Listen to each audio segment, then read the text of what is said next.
Bonsoir à tous, il est 19h30. Merci d'être avec nous sur La Première. Voici les titres de votre journal local et régional de ce mercredi 24 janvier 2018.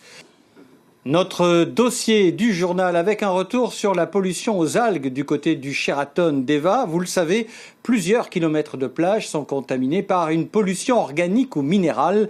Les opérations de nettoyage ont commencé. Les défenseurs de l'environnement pointent du doigt la structure hôtelière. Sylvie Méhoun et Christian Favnek.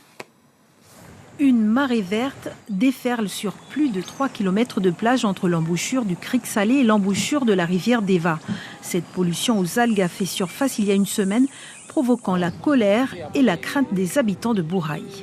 Comme on est une tribu au bord de mer, et puis que la mer c'est en premier lieu notre endroit pour pêcher, et demain si on est envahi par ce type de pollution, je pense qu'on va partir en conflit avec la province, quoi. Parce que c'est pas possible, faire du développement, oui, mais pas n'importe comment, n'importe quelle condition. L'ampleur de cette pollution aux algues préoccupe les associations environnementales regroupées au sein du comité de gestion de la zone côtière ouest, chargé de surveiller cette partie récifale inscrite au patrimoine mondial de l'UNESCO. Elles exigent plus de transparence des pouvoirs publics. Lorsqu'on demande ces documents, lorsqu'on demande ces vérifications, ça met du temps, ou on ne nous les donne pas, ou on bute en touche. Donc on appelle à changer les modes de gouvernance, on appelle à plus de respect envers les populations locales, on appelle donc à un changement radical de la manière de gouverner notre pays. On ne peut plus tolérer ce qui se passe aujourd'hui.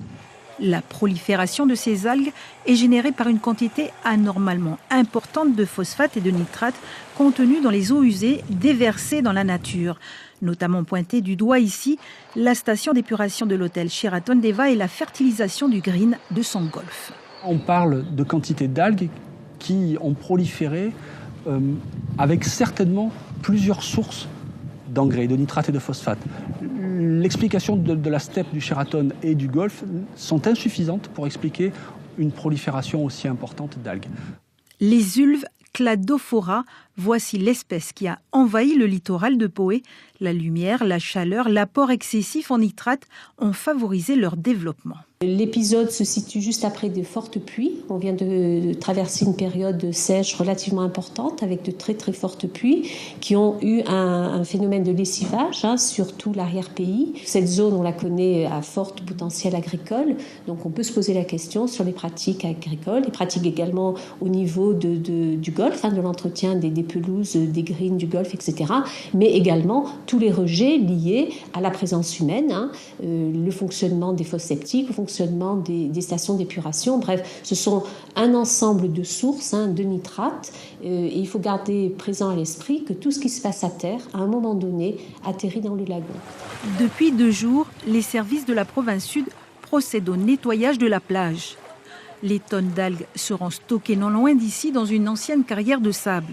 Un dispositif muni de plusieurs stations sera installé dans la zone pour mesurer l'augmentation de nitrate et de phosphate et tenter d'en connaître l'origine.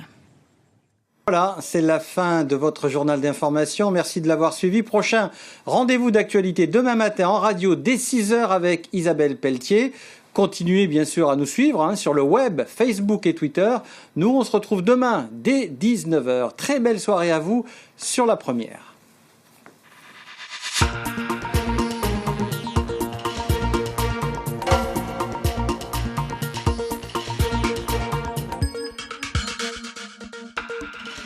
Retrouvez toute l'info sur ncpremière.nc.